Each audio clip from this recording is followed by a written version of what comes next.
Welcome to sports live presented by cool. আপনাদের সঙ্গে আছি আমি সৈয়দ আবিদ হুসাইন সামি। লিটন কুমার দাস বাংলাদেশ ক্যাপ্টেন। আগামীকাল থেকে শুরু হতে যাচ্ছে বাংলাদেশ এবং পাকিস্তানের মধ্যকার প্রথম টি-20। তার আগে প্রি ম্যাচ প্রেস কনফারেন্সে লিটন কুমার দাস আছেন লাহোরের গাদ্দাফি স্টেডিয়াম থেকে। আমরা সরাসরি যুক্ত হচ্ছি সে প্রেস কনফারেন্সে। টার্গেটটা কি এই সিরিজে? আলোচনা সমালোচনা হবেই, ভালো ক্রিকেট না খেললে এটা তো নর্মাল জিনিস, বাট আমাদের সবারই চেষ্টা থাকে যে আমরা ভালো ক্রিকেটটা কীভাবে খেলতে পারি, অ্যান্ড আমরা জানি আমরা কোথায় কী মিস্টেক করেছি, আর আমরা চেষ্টা করবো ওই জিনিসটা যেন রিপিট এখানে না হয়। আমার মনে হয় আমাদের টিমটা খুব ব্যালেন্স সাইড, ভালো গেম উপভোগ করব। সিরিজের এক্সপেকটেশন আমার একটাই, যে আমরা ভালো ক্রিকেট খেলতে চাই এবং আমরা ক্রিকেটটাকে ইমপ্রুভ করতে পারতেছি কিনা। নট অনলি রেজাল্ট সব সময় আপনার দিকে আসবে না, বাট কি ওয়েতে আপনি ক্রিকেট খেলতেছেন এটা বড় জিনিস। তো আমার কাছে মনে হয় যে আমরা যদি আমাদের প্রসেস মেনটেন করে ক্রিকেট খেলতে পারি তাহলে সাকসেসের রেজাল্টটা বেশি থাকবে। বাংলাদেশের ব্যাটিং লাইন আপ কিন্তু আপনার ব্যাটিংয়ের উপর অনেকটা নির্ভর করে। পাকিস্তানের বিপক্ষে টি-20তে যদি বলি 5 ম্যাচে আপনার 130-এর উপর স্ট্রাইক রেটে রান, সেই ফর্মটা লাহোরে দেখতে পাবে কিনা দর্শকরা? সবাই আপনার উপর আশা করে আছে। না দেখেন, অবশ্যই আমার ব্যাটিং রোলটা অনেক ইম্পর্টেন্ট এই টিমে, আমিও জানি সেটা। আমি চেষ্টা করব যেন আমার ধারাবাহিকতা বজায় রাখতে পারি। আর আমার টিমে অনেকগুলো ব্যাটসম্যানই আছে, তারা কারেন্ট খুব ভালো ফর্মে আছে। আমার টি-20 আমার কাছে মনে হয় না not only single handed game. আমার মনে হয় যে ফুল যদি আমরা combine as a batting unit ভালো করতে পারি, আমাদের রেজাল্ট আসার চান্সেস।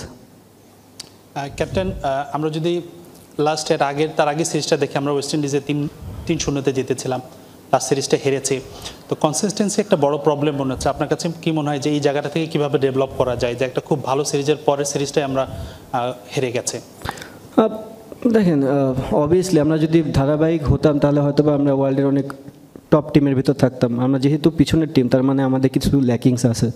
সো ওই জিনিসগুলো নিয়ে আমরা কাজ করতেছি কীভাবে ধারাবাহিক হওয়া যায়। আর প্রত্যেকটা সিরিজে একটা ডিফারেন্ট চ্যালেঞ্জ থাকে। ওয়েস্ট ইন্ডিজে একরকম চ্যালেঞ্জ ছিল, ইউইতে এক ধরনের চ্যালেঞ্জ। আমার মনে হয় এইখানে যে সামনে 3টা গেম থাকবে, এখানেও চ্যালেঞ্জ।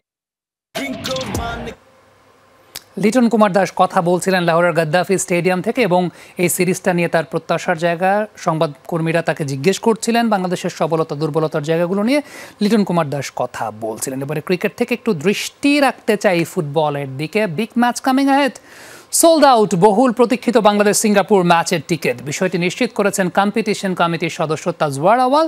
শুধু তাই নয়, দেশের গণ্ডি পেরিয়ে বিদেশেও ব্যাপক হারে ছিল এই ম্যাচের টিকিটের চাহিদা। পাশাপাশি শৃঙ্খলা বজায় রাখতে এবং কালোবাজারি ঠেকাতে ম্যাচের দিন স্টেডিয়াম এলাকায় থাকবে ভ্রাম্যমাণ আদালত। ম্যাচ 3টি আরও উপভোগ্য করতে থাকছে বাফুফের বিশেষ কিছু আয়োজন। প্রায় 5 বছর পর জাতীয় স্টেডিয়ামে আন্তর্জাতিক ম্যাচ, সেই সাথে হামজা সমিতদের দেশের মাটিতে অভিষেক। সব মিলিয়ে এই ম্যাচ নিয়ে ফুটবল ভক্তদের প্রত্যাশা আকাশ ছোঁয়া। ফ্যানরা যেন টিকিট কালোবাজারির শিকার না হন, সে লক্ষ্যে প্রথমবারের মতো অনলাইনের মাধ্যমে টিকিট কেনার ব্যবস্থা করে বাফুফে। কয়েক দফা সাইবার আক্রমণের পর সোমবার রাত থেকে আবারও খুলে দেওয়া হয় অনলাইন টিকিট প্ল্যাটফর্ম টিকিফাই। দেশের গণ্ডি পেরিয়ে বিদেশেও ছড়িয়েছে এই ম্যাচের উন্মাদনা, টিকিটের চাহিদা। কয়েক দফায় সমস্ত টিকিট সোল্ড আউট বলে জানিয়েছেন কম্পিটিশন কমিটির সদস্য তাজওয়ার আওয়াল। টিকিট কিন্তু বাংলাদেশে অনলাইনে বিক্রি হয়েছে টেকনাফ থেকে তেতুলিয়া পর্যন্ত, আর ওয়ার্ল্ডে আমেরিকা থেকে, ইউনাইটেড স্টেটস অফ আমেরিকা থেকে অস্ট্রেলিয়া পর্যন্ত ফ্যানরা টিকিট কিনেছে। আমাদের যে টিকিট অনলাইনে লঞ্চ করা হয়েছিল ওগুলি প্রত্যেকটা টিকিট বিক্রি হয়ে গেছে।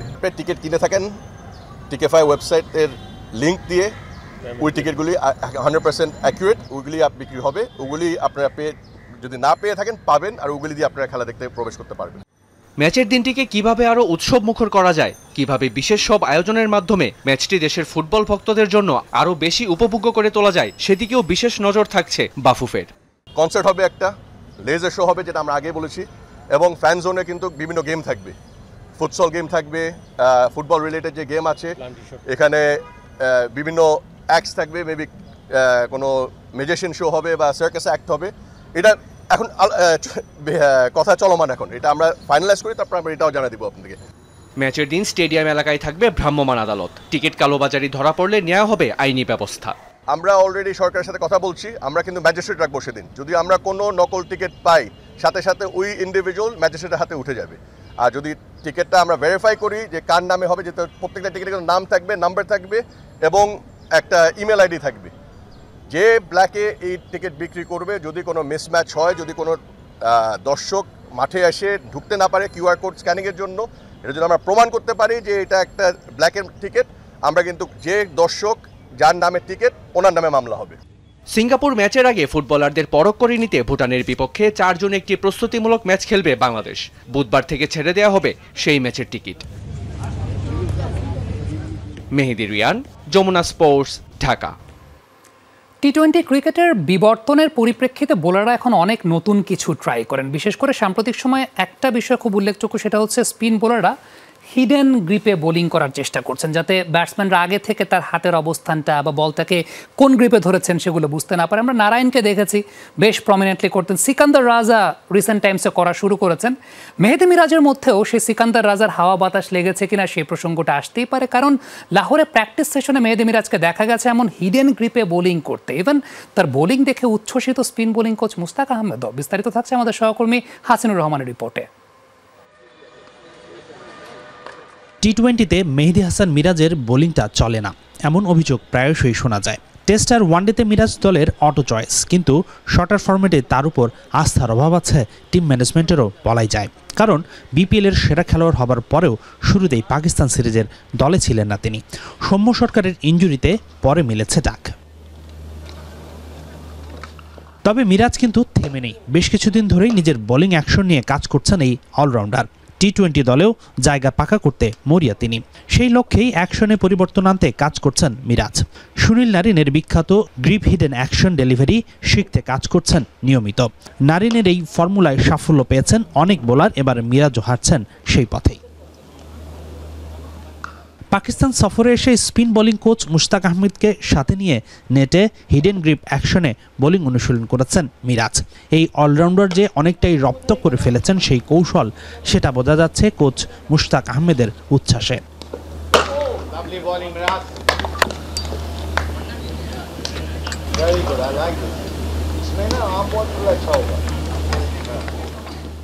এখন দেখার বিষয় নতুন অ্যাকশনে কতটা কার্যকারী হতে পারেন Miraz. Normal off spin arm বলের পাশাপাশি ক্যারাম বল, দুসরা আর সবচেয়ে জরুরি লেন্থের পরিবর্তন করে ব্যাটারকে বোকা বানানোর কৌশলটা কতটা রপ্ত করতে পারেন এই অফি।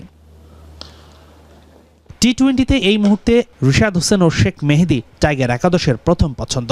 তাই তো মিরাজের পাশাপাশি তানভীর ইসলাম ও পার্ট টাইমার শামীম হোসেন পাটোয়ারিকে নিয়েও আলাদাভাবে কাজ করছেন মুশতাক আহমেদ। লাহোরে এই স্পিনারদেরই সবচেয়ে বেশি সময় দিয়েছেন এই পাকিস্তানি কিংবদন্তি। হাসিনুর রহমান, যমুনা স্পোর্টস, লাহোর, পাকিস্তান। পাকিস্তান সিরিজটাতে ফ্রন্টলাইনের 3 জন পেস বোলার দলের সঙ্গে নাই। নাহিদ রানা থাকছেন না, মুস্তাফিজুর রহমান নাই, তাসকিন আহমেদ নাই। কাজটা একটু কঠিন হয়ে যাচ্ছে সদ্য যোগ দেওয়া পেস বোলিং কোচ শন টেইটের জন্য। তবে দলের সঙ্গে খুব বেশি মানিয়ে নিয়েছেন। বিপিএল এর আগে চট্টগ্রামের ফ্র্যাঞ্চাইজির সঙ্গে বোলিং কোচ হিসেবে কাজ করেছেন, হেড কোচের সঙ্গে কাজ করেছেন। এখানকার প্লেয়ারদের সঙ্গে কম্বিনেশন কোঅর্ডিনেশনটা বেশ চমৎকার। Even head coach Phil Simmons বলছেন খুব দ্রুতই মানিয়ে নিয়েছেন শন টেইট এবং তার কাছ থেকে দলের প্রত্যেকটা সদস্য উপকৃত হবে। এরই মধ্যে দলের সঙ্গে যোগ দিয়েছেন spin bowling coach Mushtaq Ahmed. বিস্তারিত থাকছে রিপোর্টে। বাংলাদেশ দলের অনুশীলনে ফর্সা লম্বা এই লোকটা সবার দৃষ্টি কেড়েছে। তবে যারা দেশের ক্রিকেটের খোঁজ রাখেন নিয়মিত, তারা সহজেই চিনবেন তাকে। তিনি বাংলাদেশ দলের নতুন pace bowling coach Shaun Tait. Andre অ্যাডামসকে বিদায় করে দিয়ে এই ওজির উপর আস্থা রেখেছে বিসিবি। পিএসএল শেষ করে দেশে না ফিরেই নতুন দায়িত্বে যোগ দিয়েছেন টেইট। প্রথম দিনেই দলের সাথে দারুণভাবে মিশে গেছেন বিশ্বের একসময়ের দ্রুততম এই বোলার। বাংলাদেশের অনুশীলনে কোচ সালাউদ্দিনকে কার যেন হাঁটার ভঙ্গি নকল করে দেখাচ্ছিলেন এই ওজি। কেবল সালাউদ্দিন নন, হেড কোচ ফিল সিমন্স সহ অন্যদের সাথেও অনুশীলনে দারুণভাবে মানিয়ে নিয়েছেন টেইট। এই ওজি পেসারকে কোচিং প্যানেলে পেয়ে উচ্ছ্বসিত হেড কোচ ফিল সিমন্স। পেসারদের পাশাপাশি টেইটের অভিজ্ঞতা সাহায্য করবে পুরো দলকে, বলছেন এই ক্যারিবীয়। Sean Tate is a brilliant addition. I think he's going to be brilliant for not just the bowlers, but for the team in general. অনুশীলনে খুব সিরিয়াস ছিলেন টেইট। বিপিএলে তার সাথে কাজ করা পেসার শরীফুলকে নিয়ে লম্বা সময় কাজ করেছেন, দিয়েছেন টিপসও। এছাড়াও তানজিম সাকিব, হাসান মাহমুদরাও বাদ যাননি। সব মিলে প্রথম সেশনে খুবই ব্যস্ত সময় পার করেছেন এই ওজি। এদিকে পিএসএল এর কারণে গত সিরিজে দলের সাথে না থাকলেও পাকিস্তান সিরিজে টাইগারদের ডেরায় যুক্ত হয়েছেন spin bowling coach Mushtaq Ahmed. Sheikh Mehedi, Tanvir Islam আর মেহেদী হাসান মিরাজকে নিয়ে লম্বা সময় কাজ করেছেন এই পাকিস্তানি। শুরু হলো শন টেইটের বাংলাদেশ অধ্যায়। তবে নিজের প্রথম অ্যাসাইনমেন্টেই দলের 3 স্ট্রাইক পেসারকে পাচ্ছে না টেইট। মুস্তাফিজ তাসকিন ইনজুরিতে নাহিদ রানা আসেননি পাকিস্তানে। তবে এখন দেখার বিষয় টেইট তার ম্যাজিক দিয়ে এই খর্বশক্তির পেস আক্রমণ দিয়ে কতটা কঠিন পরীক্ষা নিতে পারে পাকিস্তানি ব্যাটারদের। হাসানুর রহমান, যমুনা স্পোর্টস, লাহোর, পাকিস্তান। আমরা একটা কথা সবসময় বলি যে ক্রিকেটারদের স্কিল তো একটা ব্যাপার, কিন্তু সেই সঙ্গে মানসিক দক্ষতার জায়গাটা অর্থাৎ মেন্টাল স্কিলের জায়গাটা আসলে ক্রিকেটের মতো গেমে খুবই গুরুত্বপূর্ণ একটা ব্যাপার, যে জায়গাটাতে বাংলাদেশের প্লেয়াররা অনেকাংশে পিছিয়ে পড়েন। বিশেষ করে একেবারে ছোটোবেলা থেকে মানসিক দক্ষতার জায়গাটায় খুব বেশি প্র্যাকটিস করা হয় না। আর এই কারণেই বাংলাদেশের হাই পারফরমেন্স ইউনিটে ডেভিড স্কটিকে নিযুক্ত করা হয়েছে, যিনি একজন মাইন্ড ট্রেনার, এসেছেন আয়ারল্যান্ড থেকে। তিনি একটা কথা বলেছেন, তা হচ্ছে ক্রিকেটারদের এই মাইন্ড স্কিলটা বৃদ্ধি করার জন্য 3টা বিষয় খুব গুরুত্বপূর্ণ। একটা হচ্ছে কমিটমেন্ট, একটা হচ্ছে শেখার আগ্রহ, এবং আরেকটা জায়গা হচ্ছে রিপিটেশন অর্থাৎ প্র্যাকটিসের জায়গাটা। ডেভিড স্কটের কাছ থেকে আরও কথা শুনেছেন আমাদের সহকর্মী আফনান পিয়াল। ক্রিকেট খেলাটা মাথার, সেজন্য হাই পারফরমেন্স ইউনিটের নিয়োগ দেওয়া হয়েছে আইরিশ মাইন্ড ট্রেনার ডেভিড স্কটিকে। ফলাফলও মিলেছে। চাপের মুখে ভেঙে পড়ার স্বভাব যাদের, বাংলাদেশ ইমার্জিং দলের ক্রিকেটাররা সেখানে চাপকে জয় করছেন। তার মুখ থেকেই শোনা যাক মাইন্ড ট্রেনিং কি, আর মাইন্ড ট্রেনিং কিভাবে ক্রিকেটে প্রভাব বিস্তার করে। The 6 inches of grass between your 2 ears is the most important 6 inches, right, of a cricket field. Because whether you decide to back up or not, whether you decide to run the first run hard, whether you decide to get out of bed in the morning and go for a run, whether you decide to bowl a ball down the off side, or whether to bowl leg side, all of those things are cognitive decisions. Every player is different. Some players have got very good concentration skills, right? But maybe their goal setting isn't quite as good. So everybody's a little bit different, and we try to work with each player so that each player is ultimately going to be the best. And there's no magic bullet to this. Like I say to a player, oh, have positive thoughts, and he goes from being a village cricketer to being a test cricketer overnight. That simply doesn't happen. We need our players to be humble. And what we mean by that is, if you think you've got nothing else to learn, then you're not going to get any better. So we need our players, for example, to say, hey, I'm a good player, but what can I do better so that I move from good to great? And so we need our players to have really, really good habits, right? So that way they're mentally tough. They don't get distracted. They stay focused on the things that they can do well, to do the things that they need to do. They might not be the things they like to do. Everybody likes to lie in the morning. But what the best players in the world do is they get out of bed early and go to the weight room. High performance cricket is really about making sacrifices. There are big rewards at the end. But remember this, the only place, at least for me, the only place where success comes before work.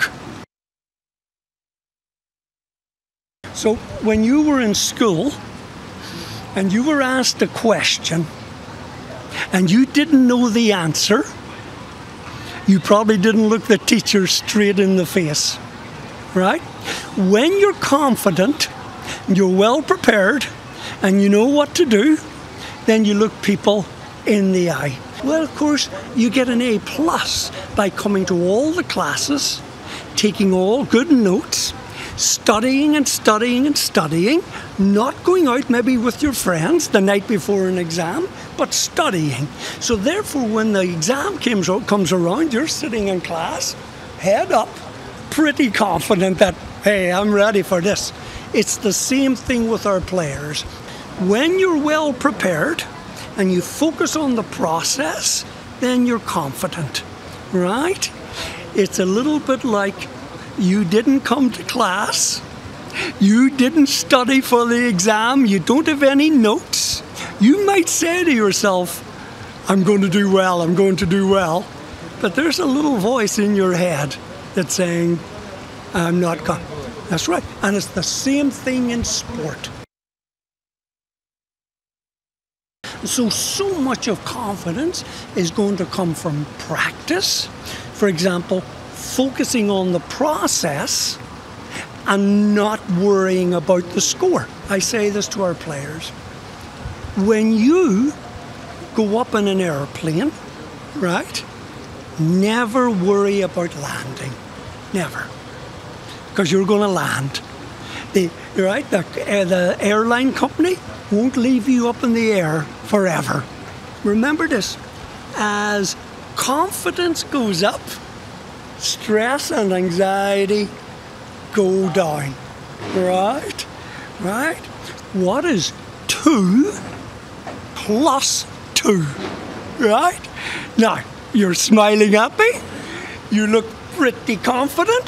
You don't look too stressed that you're going to get this wrong, right? ক্রিকেটারদের মানসিক দক্ষতা বাড়াতে নিয়মিতই বিভিন্ন session পরিচালনা করেন Scotty.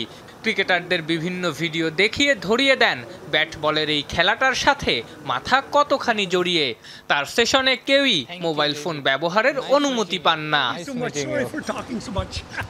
আফসান Piyal, Jamuna sports, Dhaka. Club ছাড়ার তালিকায় শুধু যে ক্রিস্টিয়ানো রোনালদো আছেন তা কিন্তু নয়। 2024-25 মৌসুম শেষের পথে থাকায় সব দেশের লিগই প্রায় শেষ পড়লেই চলে। এর মধ্যে অনেকেই ছাড়বেন ক্লাব, অনেকের শেষ হচ্ছে চুক্তি। যার মাঝে আছেন Lionel Messi, Kevin De Bruyne সহ অনেকেই। তবে কোন ক্লাবে যাচ্ছেন তারা সেটি এখনো নিশ্চিত নয়। এই অধ্যায় শেষ, গল্পটা এখনো লেখা হচ্ছে। সবার কাছে কৃতজ্ঞ। সৌদি প্রো লিগ শেষ হওয়ার পরে আল নাসরের জার্সিতে একটি ছবি পোস্ট করে এমনটাই লিখেছেন ক্রিস্টিয়ানো রোনাল্ডো। আভাস দিলেন সত্যি সত্যি ক্লাব ছাড়তে যাচ্ছেন তিনি। তবে কি ক্লাব ছাড়াই থাকছেন CR7, নাকি যোগ দেবেন ইন্টার মায়ামি অথবা ব্রাজিলের কোনো ক্লাবে? আল নাসরের সঙ্গে CR7-এর রেকর্ড ব্রেকিং চুক্তি শেষ হচ্ছে চলতি মৌসুমেই। ক্লাব বিশ্বকাপে নিজেদের জায়গা নিশ্চিত করা আল হিলাল তাকে দলে টানার প্রস্তাব দেবে কিনা এ নিয়েও চলছে আলোচনা। তাছাড়া কদিন আগেই গণমাধ্যমের খবর বলছিল ব্রাজিলের ক্লাব বোতাফোগোতে যেতে পারেন 5 বারের ব্যালন ডি'র জয়ী এই তারকা। আবার আইশো স্পিডে গিয়ে মেসির সঙ্গে রোনাল্ডোর একসাথে খেলা নিয়ে কথা বলেন ফিফা সভাপতি জিয়ান্নি ইনফান্টিনো। তবে পর্তুগিজ এই তারকা নিজে কোথায় যাবেন তার খোলাসা করেননি তিনি। রোনাল্ডোর মতো লিওনেল মেসির চুক্তিও শেষ হচ্ছে 2025 সালেই, যদিও আলোচনা চলছে চুক্তি বাড়ানোর বিষয়ে। কিন্তু মেসি যদি এখানে না থাকতে চান তাহলে কোথায় যাবেন তিনি? ধারণা করা হচ্ছে আর্জেন্টিনার নিউ ওয়েলস ওল্ড বয়েজে ফিরে যেতে পারেন বিশ্বকাপ জয়ী এই তারকা। ম্যানচেস্টার সিটি থেকে এরই মাঝে বিদায় নিয়েছেন কেভিন ডি ব্রুইনা। তাকে ডেরায় ভেড়াতে হন্যে হয়ে পড়েছে MLS club Chicago Fire. Saudi club ও ইটালিয়ান সিরিয়ার বর্তমান চ্যাম্পিয়ন নাপোলিও আছে হাত বাড়িয়ে। 33 বছর বয়সী এই স্টার 651 ম্যাচ খেলে গোল করেছেন 155টি আর অ্যাসিস্ট আছে 261টি।